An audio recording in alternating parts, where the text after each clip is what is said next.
Oke, baik. Bismillahirrahmanirrahim. Assalamualaikum warahmatullahi wabarakatuh. Waalaikumsalam warahmatullahi wabarakatuh. Selamat siang Anda semua. Siang. Gimana kabarnya hari ini? Sehat? Sehat. Oke, alhamdulillah. Hatinya bagaimana? Bahagia? Oke. Bahagia nak? Bahagia. Oke, hati yang bahagia adalah awal dari pembelajaran yang menyenangkan. Oke, baik, ketua kelas, sebelum kita belajar, silakan dipimpin temannya untuk berdoa. Siap, kepada duduk gerak. Sebelum kita memulai pembelajaran, mari kita berdoa menurut agama dan kepercayaan masing-masing. Berdoa dimulai.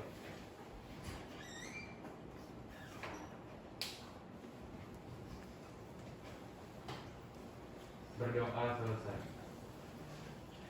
Oke, baik, anak-anak sekalian, hari ini siapa yang tidak hadir nak? Siapa? Brigita. Siapa lagi? Oke, cuma Brigita. Baik, anak-anak sekalian, sebelum kita mulai pembelajaran kimia, segala sesuatu yang tidak berhubungan dengan pembelajaran kimia silakan disimpan terlebih dahulu. Oke, baik, anak-anak sekalian, pada pertemuan sebelumnya kita telah mempelajari tentang teori tumbukan. Sekarang Bapak ingin bertanya, apakah yang dimaksud dengan tumbukan efektif? Oke, besarkan suara ini. Tumbukan efektif adalah tumbukan yang menghasilkan zat yang baru. Oke, bagus. Nah, kemudian Bapak tanya lagi, apa syarat terjadinya suatu tumbukan efektif? Energinya cukup. Oke, energinya cukup, bagus. Apa lagi? Arah tumbukannya tepat. Jadi syarat suatu tumbukan efektif itu ada dua. Yang pertama adalah energinya cukup. Yang kedua arah tumbukannya benar. Yaitu sudah kita pelajari pada pertemuan sebelumnya. Nah, materi teori tumbukan ini akan ada hubungan dengan materi yang akan kita pelajari pada hari ini. Silakan Anda simak video pendek berikut.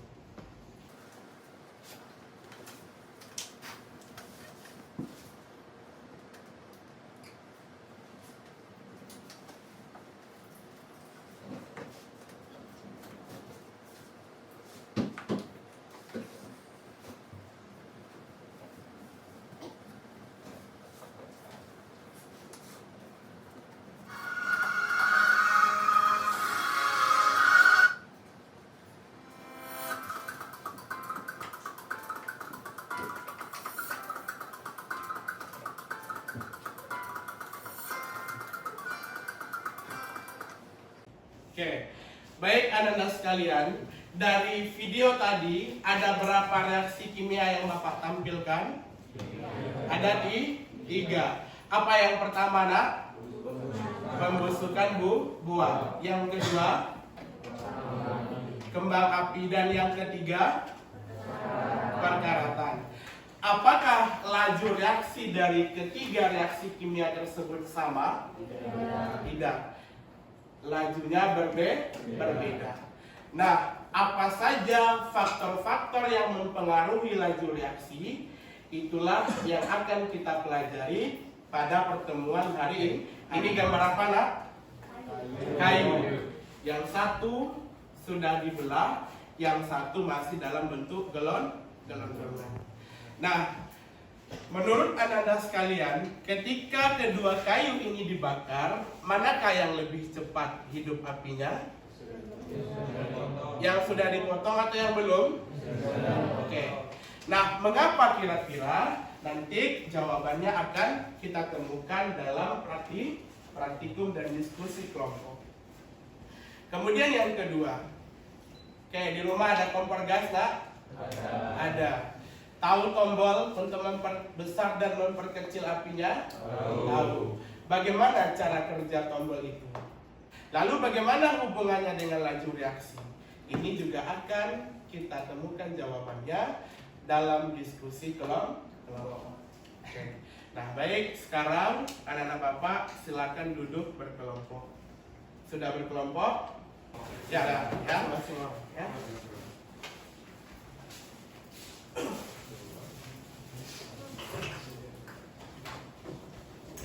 Semua sudah dapat LKPD dah? Sudah. Nah, masing-masing siswa atau masing-masing ananda mendapatkan LKPD. Kemudian nanti jawaban di LKPD masing-masing kelompok itu sama. Yang ditulis adalah hasil diskusinya. Tapi setiap orang menulis. Nanti setelah itu hasil diskusi dari perwakilan kelompoknya di-scan dan di-upload di psikologi untuk presentasi. Oke. Untuk melakukan praktikum, silakan dibaca petunjuk yang ada di LKPD, baca kegiatannya dan kemudian lakukan percobaannya.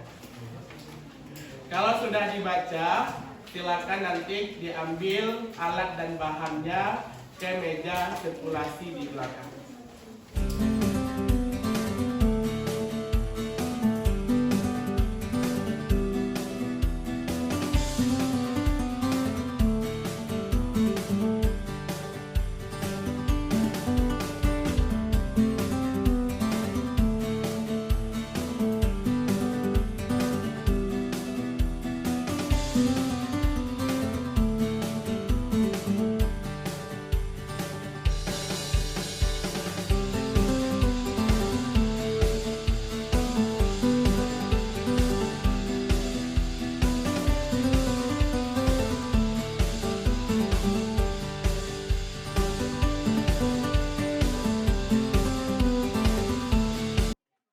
Kelompok 5 maju, kalian yang lain kirim ya, sambil memperhatikan temannya mempresentasikan.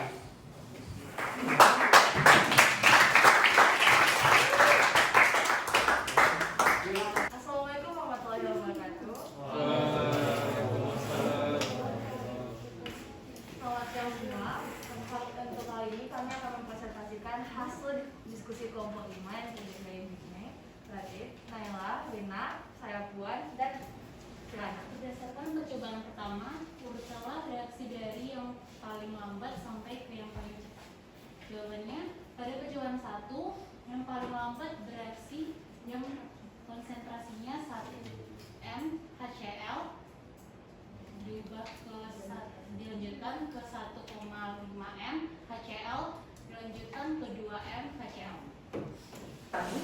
Kesimpulan yang kami dapatkan yaitu dari percobaan yang sudah dilakukan dapat disimpulkan bahwa semakin tinggi konsentrasi dan semakin luas pula permukaan zat bereaksi, maka laju reaksi akan semakin cepat dan begitu pula sebaliknya. Oke, silakan ditambahkan. Catat ya, Kak. Oke, sebutkan namanya, Kak. Yang pada reaksi pertama 2HCl pasanya yaitu aqueous. Terus magnesium pasanya yaitu Apa solid. contoh pengaruh konsentrasi dengan teori kehidupan tetapi dalam kehidupan sehari-hari? Ya. Nah, untuk menanggapi pertanyaan yang diberikan oleh kelompok 1, jawabannya itu kan semakin kecil partikelnya kan semakin luas pula permukaan yang ada, yang permukaan sumbernya. Nah, karena luas permukaan sumbernya itu semakin besar, tumbukannya itu juga semakin banyak kemungkinan terjadinya karena semakin besarnya luas permukaan tersebut. Sekian hasil diskusi yang dapat kami sampaikan. Mohon maaf jika ada kesalahan. Wassalamualaikum warahmatullahi wabarakatuh. Dari apa yang disampaikan oleh temannya dan apa yang kalian simpulkan tadi, itu konsepnya sudah benar. Bahwa semakin banyak atau semakin tinggi konsentrasi dari suatu zat, maka laju reaksinya semakin cepat. Karena semakin tinggi konsentrasi zat, maka jumlah partikel zat terlarutnya semakin banyak, maka kemungkinan terjadinya tumbukan juga semakin banyak. Kalau terjadinya tumbukan semakin banyak, maka laju reaksinya semakin cepat. Oke, yang dapat kita analogikan seperti jalan yang sunyi dengan jalan yang padat. kira-kira mana nak lebih mungkin terjadinya tabrakan? Jalan yang padat. Nah, begitu juga dengan reaksi kimia. Baik, sebelum kita akhiri pembelajaran hari ini, Bapak ingin dulu ada dari anak-anak Bapak yang menyimpulkan pembelajaran kita hari ini. Siapa yang bisa menyimpulkan? Silakan Alto. Pas semakin tinggi konsentrasi, semakin cepat laju reaksi karena semakin banyak zat larutan, semakin banyak terjadi tumbukan. Oke, bagus. Berikan aplaus untuk Alto. Benar ya nak yang dibilang oleh Alto? Siapa yang mau mengulangi tapi dengan bahasanya sendiri? Ayo, coba. Coba Dana. Kesimpulan pada percobaan pada hari ini yaitu ada dua faktor yang berkaitan dengan lajunya reaksi, yaitu konsentrasi suatu zat dan luas permukaannya. Semakin besar konsentrasi suatu zat dan luas permukaannya, maka semakin cepat laju reaksinya. Begitu pula sebaliknya. Oke, bagus ya. Sudah. Ini tidak ada bekerja sama, kerjakan masing-masing, tulis menggunakan bahasanya sendiri.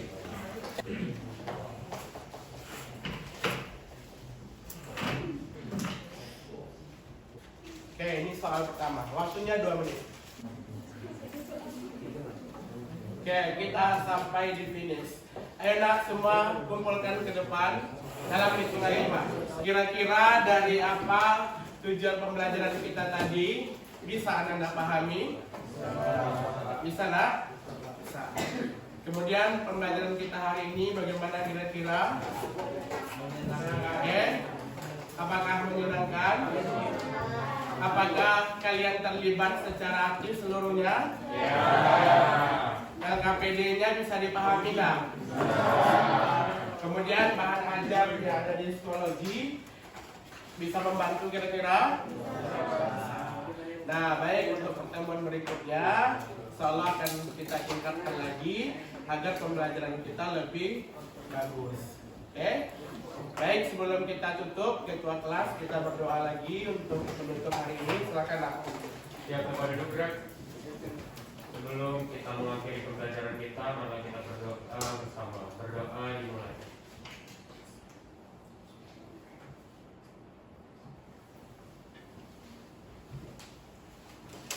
Berdoa selesai. Terima kasih Jerry. Nah, untuk minggu depan kita akan praktekkan lagi 2 faktor yang lain.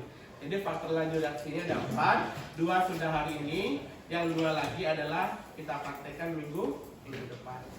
Nah, silakan dibaca dulu bukunya, halaman 54, buku cetaknya enak. Oke, demikian saja Bapak tutup. Billahi taufiq wal hidayah. Wassalamualaikum warahmatullahi wabarakatuh.